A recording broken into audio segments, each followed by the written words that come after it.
साथियों नमस्कार। स्वागत है एक बार फिर आपका वीर लोरिक के वीर गाथा में, जिसमें पिछले भाग में आपने जाना कि महर अपनी पत्नी का गर्भ राजा मोलागत से जुए में हार जाता है।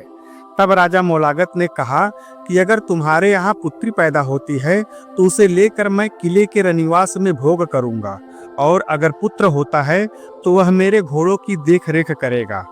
महर अहिर उसे बहुत मनाने का प्रयास करता है कि इसके बदले में जितनी चाहे उतनी धन संपत्ति मुझसे ले लो, परंतु पत्नी के गर्भ को छोड़ दो। लेकिन राजा मोलागत नहीं मानता, और कचहरी खत्म होने के बाद जब महर अपने घर पहुंचता है तो वहां उसने अपनी पत्नी को जब यह बताया कि तुम्हारा गर्भ बंधक हो चुका है, तो उसकी पत्नी यह सुनकर अवाक रह जाती है। यहाँ तक की कहानी आपने पिछले भाग में सुना। अब कहानी में आगे बढ़ें उससे पहले आपसे वही रिक्वेस्ट कि अगर आप हमारे चैनल पर पहली बार आए हैं तो चैनल को सब्सक्राइब करें, वीडियो को लाइक करें और ज़्यादा से ज़्यादा शेयर करें, क्योंकि यहाँ पर ऐसी ही वीर गाथाएं आपको सुनने को मिलेंगी। अब आते हैं कहानी पर। वक्त बीतता गया। पत्नी ने जब से यह सुना था कि उसका गर्भ उसका पति महर जुआ में राजा मोलागत से हार गया है, तब से वह बुझी बुझी सी रहने लगी थी। खुशी तो उसकी आंखों से कोसों दूर थी और उसके आंसुओं की धार कभी थमने का नाम न लेती। लेकिन भीतर ही भीतर वह आशा लिए बैठी रही कि हे भगवान, बेटा हो, ताकि कम से कम मेरी बच्ची उस दैत्य के हाथ न लगे। परंतु साथियों, जो होनी है वह तो होके ही रहती है। इंसान कितना भी चाहे परंतु होनी को कोई बदल नहीं सकता। समय के साथ साथ महर की पत्नी गर्भवती होती है, परंतु इन पति पत्नी को समझ में नहीं आ रहा था कि इस शुभ समय का खुशी मनाएं या मातम। एक तरफ जहां आंगन में संतान की किलकारी गूंजने की खुशियां दिखाई दे रही थी, तो वहीं दूसरी तरफ अपने संतान को बिछड़ने का डर भी था। समय अपनी रफ्तार से चलता रहा। धीरे धीरे 9 महीने बीत गए। महर की पत्नी महरीन ने एक सुंदर कन्या को जन्म दिया। उसकी आंखें तारों सी चमकती थी और उसका चेहरा चांद सा नूरानी था। नन्हे चेहरे पर आभा, आंखों में कोमलता और मुस्कान में कोई देवत्व था। उसने एक अपूर्व सुंदर कन्या को जन्म दिया, जैसे चंद्रमा स्वयं धरती पर उतर आया हो। परंतु यह सुंदरता ही उसके दुर्भाग्य का कारण बन गई। परिवार में खुशी का माहौल था। महर और महरीन ने प्यार से उसका नाम अनन्या रखा, जिसका अर्थ था अनुपम, बेजोड़। लेकिन उनकी खुशी क्षणभंगुर थी, क्योंकि जब जन्म के 12वें दिन राजा मोलागत को खबर मिली कि महर की पत्नी ने एक कन्या को जन्म दिया है, तब राजा मोलागत ने महर के पास संदेश भेजा कि 13वें दिन मैं उस कन्या को लेने आ रहा हूँ। इस खबर से गांव में शोक की तरह सन्नाटा पसर गया था।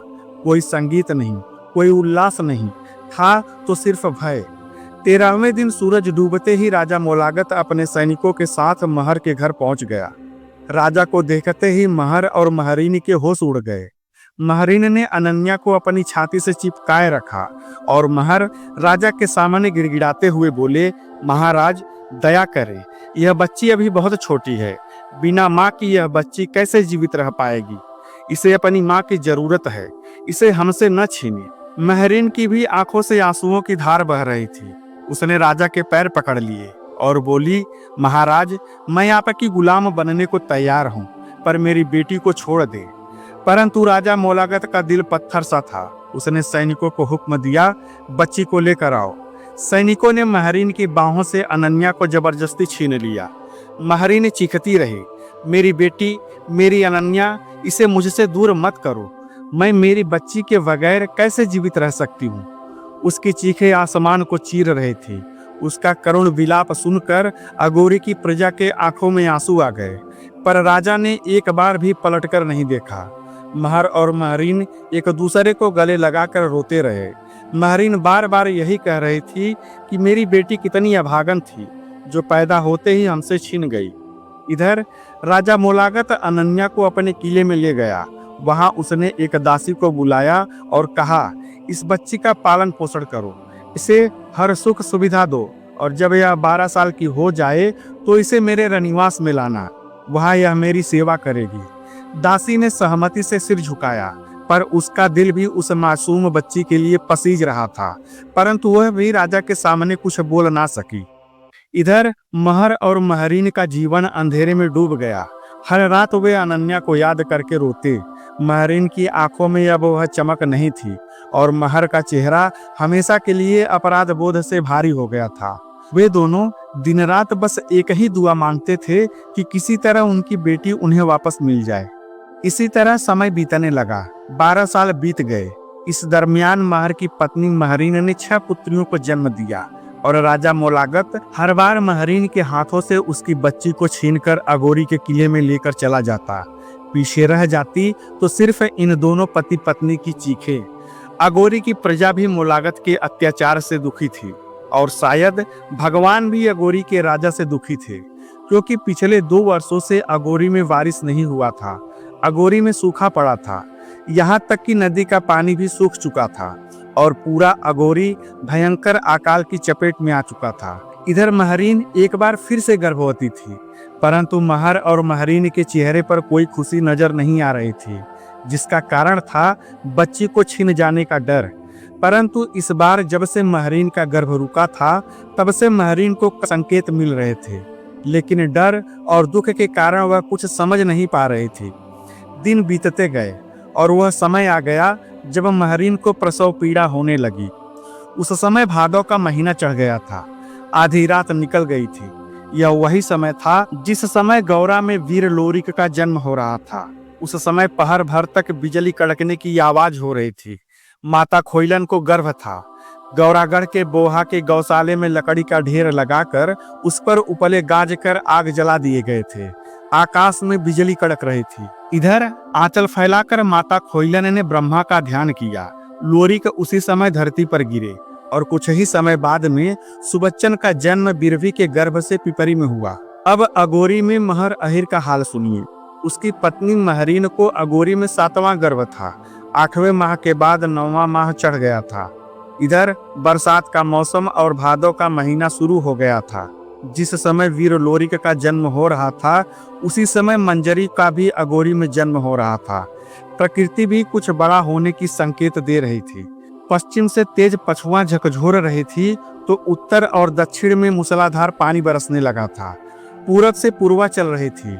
उत्तर से उत्तरी हवा भी झकझोर कर शुभ संकेत दे रही थी। अगोरी की प्रजा भी खुशी में मल्हार गाने लगी थी, क्योंकि अगोरी में उस समय वर्षों बाद पानी बरस रहा था और अब फिर से अगोरी हरा भरा होने वाला था। इधर महर के घर में सोना बरस रहा था। साथियों, यहाँ आपको बताते चलें कि उस समय अगोरी में कई वर्षों से सूखा पड़ने के बाद बारिश हो रहा था। इसे ही लेखक सोने की उपाधि दे रहे थे। ऐसी घड़ी में मंजरी का जन्म हुआ। पुत्री धरती पर गिरी तो भीतर से महरीन ने अपने भाई सुवचन को आवाज लगाई। सुवचन भाई आंगन में आकर खड़े हो गए। तब महरीन ने कहा, सुवचन, तुम बहुत जल्द चमारिनों के गांव में जाओ और नुनवा चमारिन को बुला लाओ। तुम्हें भांजी पैदा हुई है। सुवचन तुरंत चमार के गांव में चले गए। नोना चमारिन के द्वार पर जाकर नोना चमारिन को धीरे से पुकारा तो चमारिन घर के अंदर से ही आवाज लगाई कि कौन द्वार पर आया है जो धीमी आवाज में बोल रहा है। कहते हुए उसने दरवाजा खोला। वह उस गांव में अकेली थी जो पैदा हुए बच्चे का नार काटती थी, इसलिए उसे अपने आप पर गर्व था। तब सुवचन ने कहा, नोना, मैं हूँ सुवचन, अब मेरी बात सुनो। मेरे घर बहने यानी भांजी पैदा हुई है। बहन महरीन ने तुम्हें बुलाया है। देर ना करो, जल्दी चलकर नार व्यवहार ठीक कर दो और अपनी मनोकामना पूर्ण कर लो। सुवचन की बात सुनकर नुनवा कुछ नहीं बोली। वह 4 कदम पीछे हट जाती है और कहती है, भैया सुवचन, तुम मेरी बात सुनो। तुम्हारी बहन की कोख से 6 बेटियां पैदा हुई। सभी भाग्य की हीन थी, परंतु इस बार भाग्यशालिनी पैदा हुई है, जिसका संकेत धरती, आसमान, सूरज, चांद, सितारे सब दे रहे हैं। बिना दीपक और बत्ती के आज प्रसूति गृह यानी सौरी में प्रकाश हो रहा होगा।